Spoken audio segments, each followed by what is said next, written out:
Brasileiros voltam ao centro da mira da imigração nos Estados Unidos. Em Massachusetts, um empresário brasileiro, dono de uma cafeteria, foi preso pelo ICE logo cedo a caminho do trabalho.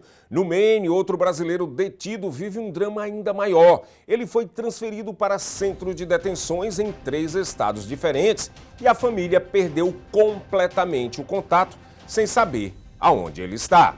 Os números também preocupam no Brasil. Minas Gerais concentra mais da metade dos brasileiros deportados dos Estados Unidos somente em 2025. Enquanto isso, as mortes em centros de detenção do ICE bate recorde histórico em todo o país, levantando alerta sobre as condições desses locais. E após pressão, Donald Trump recua e retira 700 agentes de imigração de Minnesota, mas a presença federal continua com milhares de agentes em atuação. Tudo isso e muito mais em 30 segundos no Agenda 47. Com a extensão de cílios profissional, você acorda linda todos os dias. Sem rímel, sem esforço e sem perder tempo. Realçamos sua beleza com técnicas modernas, produtos de alta qualidade e total cuidado com seus olhos. Agende seu horário agora mesmo e descubra o poder de um olhar irresistível. Sampaio Ellen Beauty Studio, transformando olhares, elevando a sua beleza.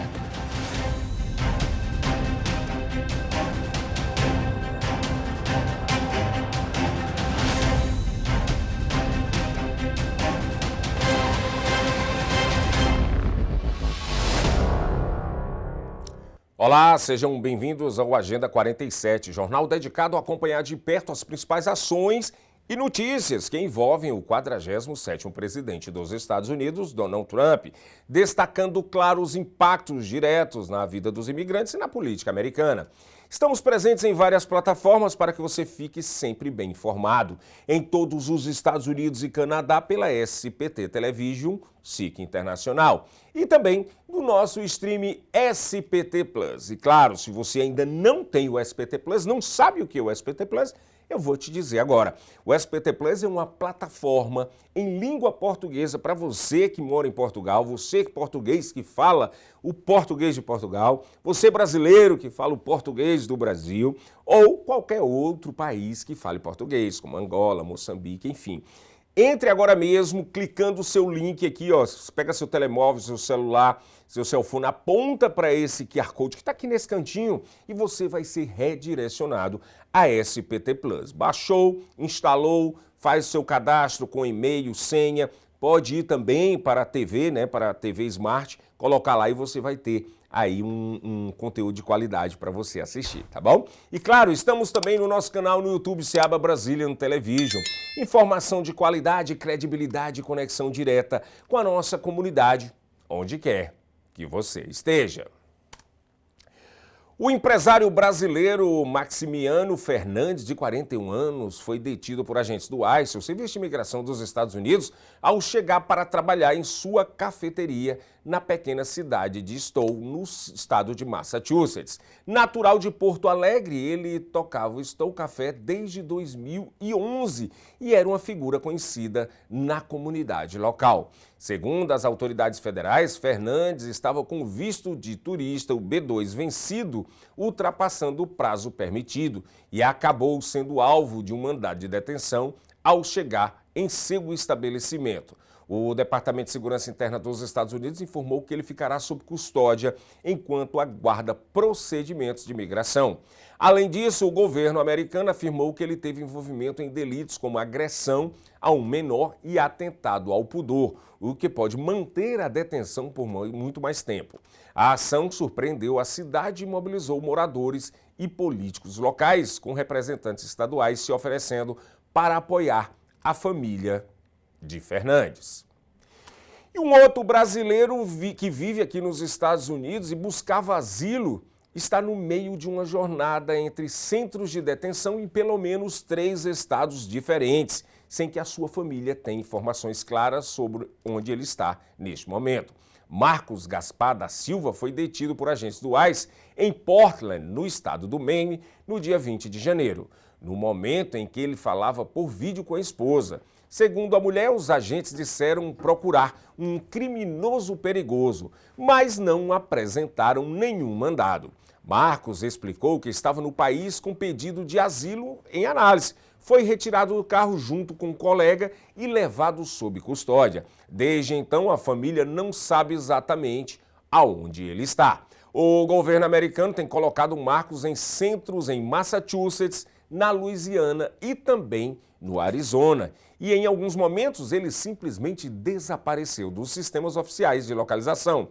Os advogados e parentes enfrentam nesse momento dificuldade para localizar Marcos ou obter informações detalhadas sobre as condições que ele se encontra, enquanto o processo de asilo segue sem previsão de resolução.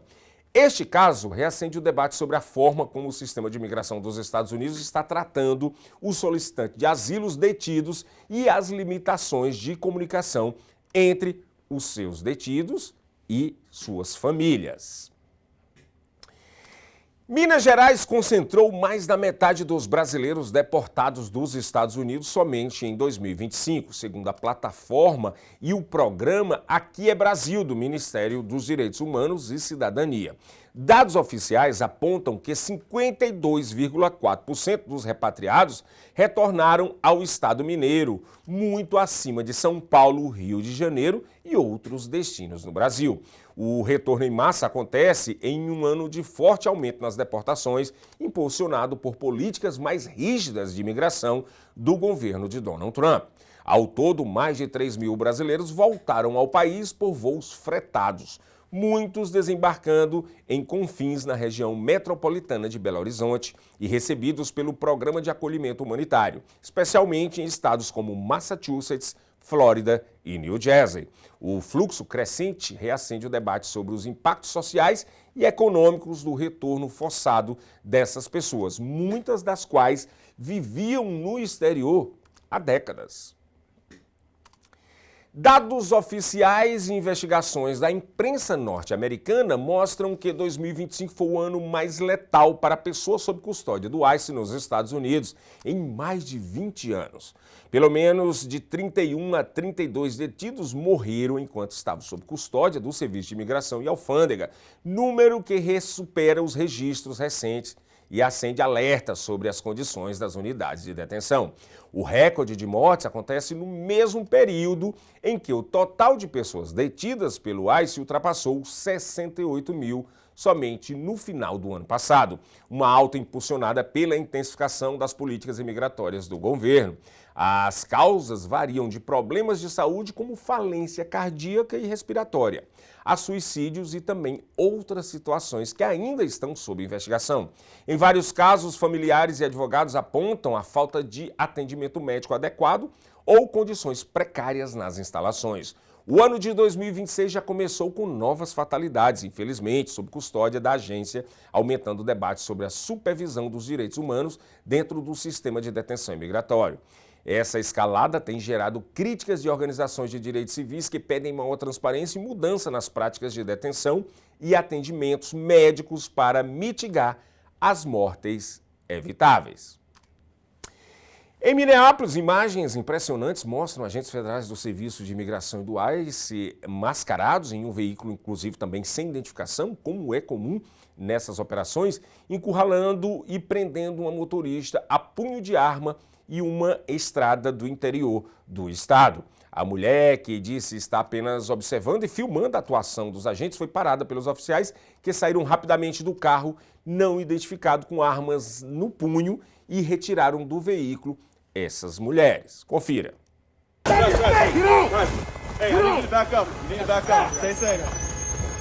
They're pointing handguns at the drivers in the vehicle right now. Hey, get back. You guys need to stay back. You can record, but you gotta be back. Get out. Hey, open the fucking door. I need you to back up a little bit more.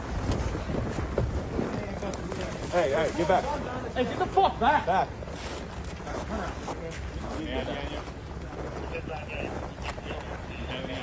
Hey, no, don't get on the road. Stay back over here. Okay.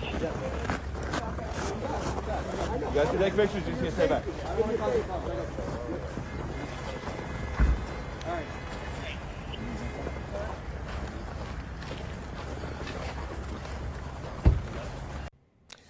A administração de Donald Trump recuou e está retirando cerca de 700 agentes federais de fiscalização da imigração de Minnesota, embora cerca de 2.000 agentes permaneçam no local, anunciou o czar da fronteira da Casa Branca, Tom Homan, na última quarta-feira. We'll draw down 700 people effective today. President Donald Trump's border czar Tom Homan announced on Wednesday that 700 federal immigration enforcement agents would leave Minnesota after weeks of an unprecedented surge that sent thousands of armed officers to the state. But he said about 2,000 agents will stay in place, a number the state's Democratic leaders say is still too high. For those who are not a national security threat or public safety risk, you are not exempt from immigration enforcement actions.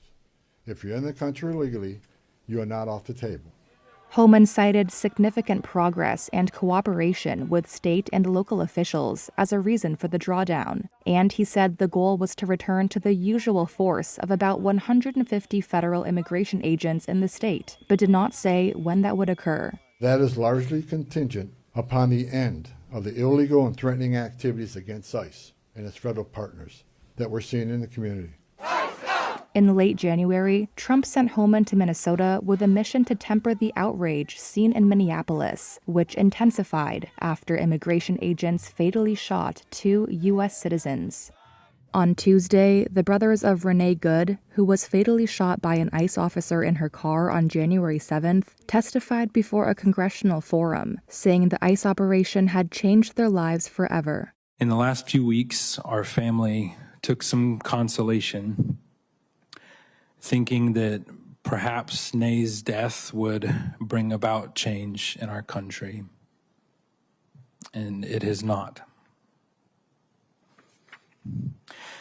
The completely surreal scenes taking place on the streets of Minneapolis are beyond explanation. This is not just a bad day or a rough week or isolated incidents. Minnesota Governor Tim Walz and Minneapolis Mayor Jacob Frey have sued the Trump administration in federal court, demanding the restraining or withdrawal of the federal deployment. On Wednesday, Homan said he's had recent useful conversations with those Democratic leaders.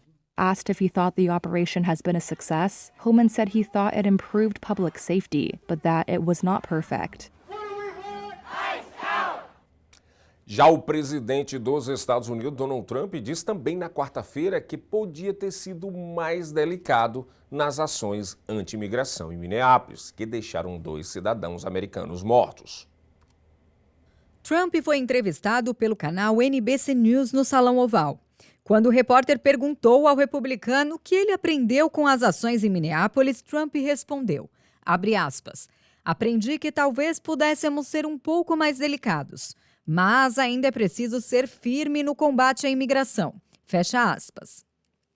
O Serviço de Imigração dos Estados Unidos está realizando uma operação em massa de captura e deportação de estrangeiros não regularizados em Minneapolis há quase um mês. As operações desencadearam protestos em massa na cidade. Há pelo menos 2 semanas, milhares de pessoas em Minneapolis protestam pelas mortes de Alex Pretty e Renee Good, 2 manifestantes americanos baleados por agentes federais. O assunto segue mobilizando o país. Protestos de grande porte foram registrados em diversas outras cidades. Nesta quarta-feira, o governo de Donald Trump anunciou que vai retirar 700 agentes do estado de Minnesota. No total, 3.000 agentes haviam sido enviados ao estado para implementar a política de Trump de caçar e prender imigrantes em situação irregular. Segundo o governo, pouco mais de 2.000 agentes vão seguir em Minnesota. A retirada, embora parcial, é o primeiro movimento de Trump para reduzir a presença do ICE no estado.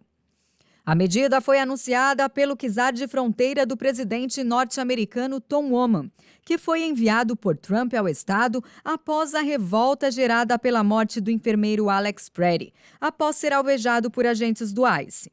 O deslocamento de Homan para Minnesota foi visto como uma tentativa de Trump de amenizar a atuação dos agentes de imigração no estado. Na segunda-feira, a secretária de Segurança Interna dos Estados Unidos, Kristi Noem, disse que o governo dos Estados Unidos começou a distribuir câmeras corporais a todos os agentes do ICE.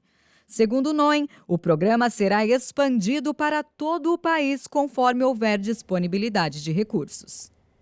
A Suprema Corte dos Estados Unidos autorizou na quarta-feira que a Califórnia use um novo mapa eleitoral para a Câmara dos Deputados nas eleições de 2026, aprovados pelos eleitores e considerado favorável aos democratas. O pedido de última hora dos republicanos da Califórnia e da administração Trump para bloquear o mapa foi rejeitado pelos juízes sem explicação, como acontece nesses casos de emergência. O mapa, resultado da Proposição 50, que passou no voto com ampla maioria e que altera os distritos para favorecer eleitores democratas, pode virar até 5 cadeiras hoje controladas por republicanos na Câmara. Os republicanos alegaram que a mudança usou critérios raciais para beneficiar eleitores latinos, mas o tribunal concordou com decisões anteriores de instâncias inferiores de que se trata de uma regra partidária permitido pela lei dos Estados Unidos. O governador democrata Gavin Newsom saudou a decisão como uma vitória da democracia dos Estados Unidos, enquanto seus adversários dizem que vão continuar lutando nos tribunais para barrar essa aprovação. O Seattle Seahawks enfrentará o New England Patriots no 60º Super Bowl, possivelmente o maior evento individual dos esportes dos Estados Unidos com uma enorme audiência global. Que está Alex Cohen com tudo o que você precisa saber sobre esse Super Bowl que acontece no próximo domingo e com certeza vai parar os Estados Unidos, tanto lá para assistir o jogo como nas televisões em todo o país. Super Bowl 60 kicks off this Sunday at Levi's Stadium in Santa Clara, California. The Seattle Seahawks take on the New England Patriots, with the Seahawks a betting favorite. Officials expect around 1.3 million people to attend the game and related events. But the biggest event on the U.S. sports calendar has always been about more than football. Headlining the halftime show is Puerto Rican rapper and singer Bad Bunny. That decision drew backlash from right-wing conservative groups and Homeland Security Chief Kristi Noem. Bad Bunny has criticized the Trump administration's immigration policies and the Immigration and Customs Enforcement Agency, or ICE, declaring ICE out at the recent Grammys. On the subject of ICE, concerns have escalated about potential immigration enforcement at the game Sunday. However, NFL and federal law enforcement officials say no ICE operations are scheduled around the Super Bowl or any related events. It's also a big money affair. The price tag for a 30-second commercial? Reportedly between $7 and $8 million. It's large because so is the audience. Last year's Super Bowl was watched by an estimated 127.7 million U.S. viewers. Something else that's expensive? Tickets. Ticket marketplace TickPick said the cheapest entry fee is $6,000. The most expensive, approaching $58,000. If that seems a bit steep, you can watch at home as the game, which kicks off at 6:30 p.m. Eastern, is being broadcast by NBC and will be available to stream on Peacock. Outside the U.S. and China, it will be available on streaming services such as the sports-focused DAZN. O prefeito de Nova York, Zohran Mamdani, disse que 16 pessoas morreram do lado de fora durante um período brutal de frio na cidade. A severe cold front continues to bear down on our city. Today is our 11th consecutive day of below freezing weather, and we could very well be in the middle of the longest period of consecutive sub-32 degree weather in our city's entire history. Without temperatures rising above freezing, snow has hardened into blocks of ice. But the greatest danger posed by this sustained cold is to vulnerable New Yorkers who remain exposed to the elements. As of this morning, 16 of our fellow New Yorkers have passed away outside during this brutal stretch of cold. In 13 of these cases, preliminary findings indicate that hypothermia played a role, and 3 of these deaths appear to be overdose deaths. We await final results from the medical examiner's office and will inform New Yorkers as we learn more. Each of these lives lost is a tragedy. My heart was with the family of those mourning their loved ones. We are continuing to do everything in our power to get every New Yorker into a shelter where they will be warm. The cold is showing no signs of stopping, so neither will this city's efforts.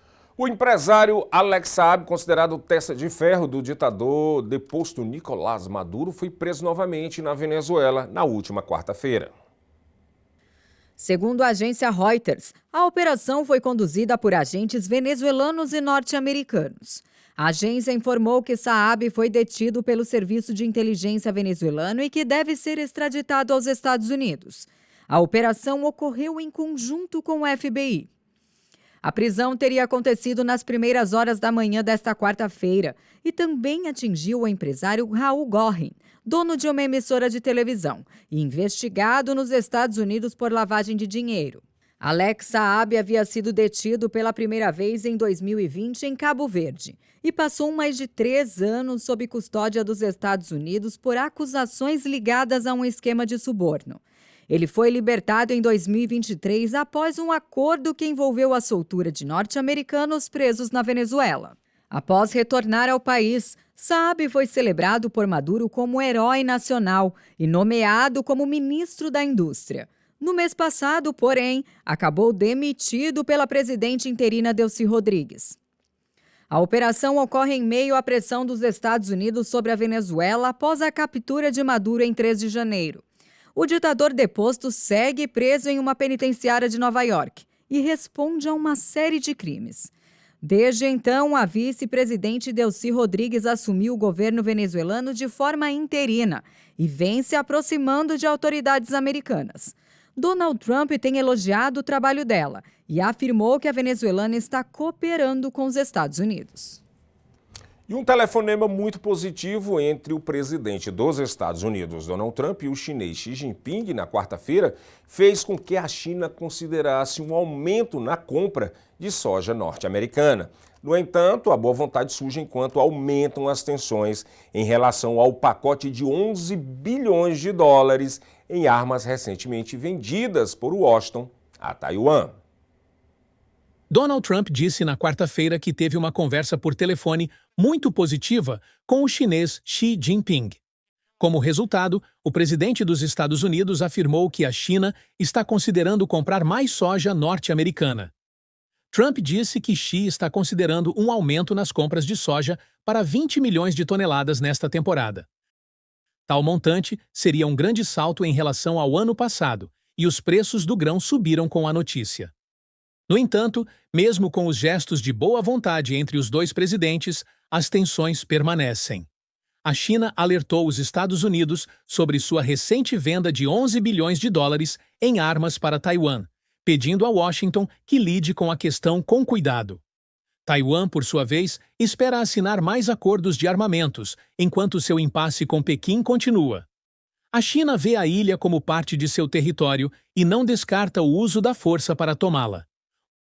Os Estados Unidos, embora reconheçam oficialmente Pequim, continuam sendo o principal fornecedor de armas de Taiwan. O atrito econômico também continua, com disputas sobre tarifas, tecnologia e minerais críticos ainda sem solução. Além da soja, os dois líderes discutiram pontos críticos globais, incluindo Irã e Ucrânia. Essas conversas fazem parte dos esforços para encontrar um terreno comum enquanto as duas maiores economias do mundo navegam por uma frágil trégua comercial. Trump classificou a relação como extremamente boa, dizendo que ambos os lados reconhecem a importância de manter laços fortes. Xi, em um resumo oficial, disse que atribui grande importância às relações sino-norte-americanas. E uma nova rodada de negociações de paz entre delegações da Rússia e da Ucrânia, mediadas pelos Estados Unidos, começou nesta quinta-feira. O ministro russo Kirill Dmitriev afirma que houve progresso no acordo e disse que as duas partes estão trabalhando com consultas trilaterais, discussões em grupo e maior sincronização de posições. Essa é a segunda parte das negociações que teve início em janeiro. O governo ucraniano está sob pressão dos Estados Unidos para aceitar o acordo para interromper a guerra, que já dura quase 4 anos. Ao mesmo tempo, lida com uma campanha de ataques aéreos que devastou o sistema de energia do país durante um dos invernos mais frios dos últimos anos.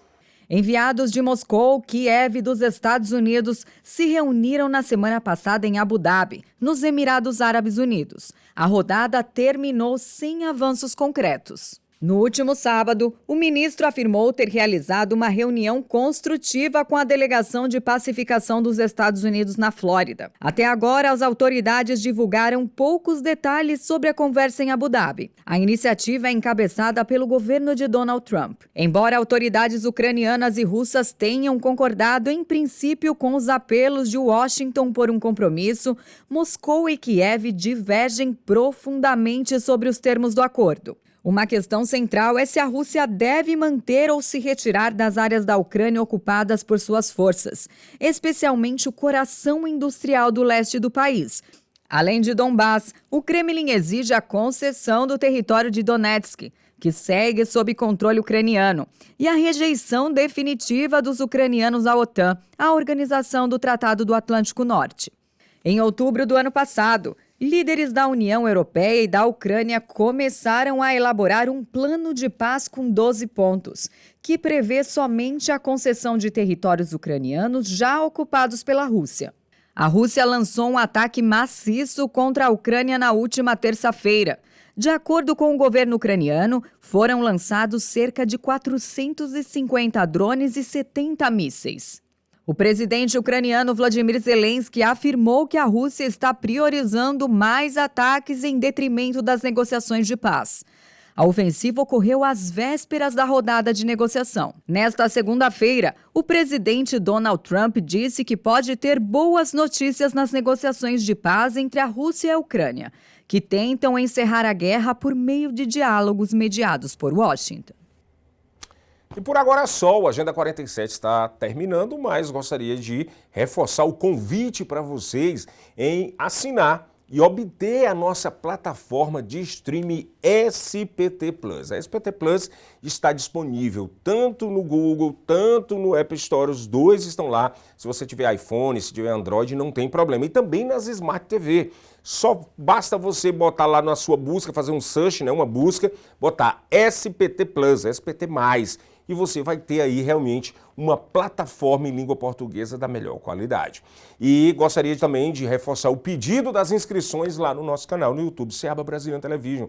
Tá esperando que a maioria lá assiste e vamos embora. Vamos ficar com a gente aqui, se inscrevam, deixa um comentário, dá o like se gostou, se não gostou, dá dislike, comenta e depois você ativa o sininho das notificações para quando chegar conteúdo novo você ficar por dentro, tá bom? Logo mais às 7 horas da noite estarei no Brasil News, lá na SPT Plus, trazendo as últimas atualizações do dia do Brasil, Estados Unidos e do mundo. E também no nosso Jornal nas Comunidades. Muito obrigado e até mais.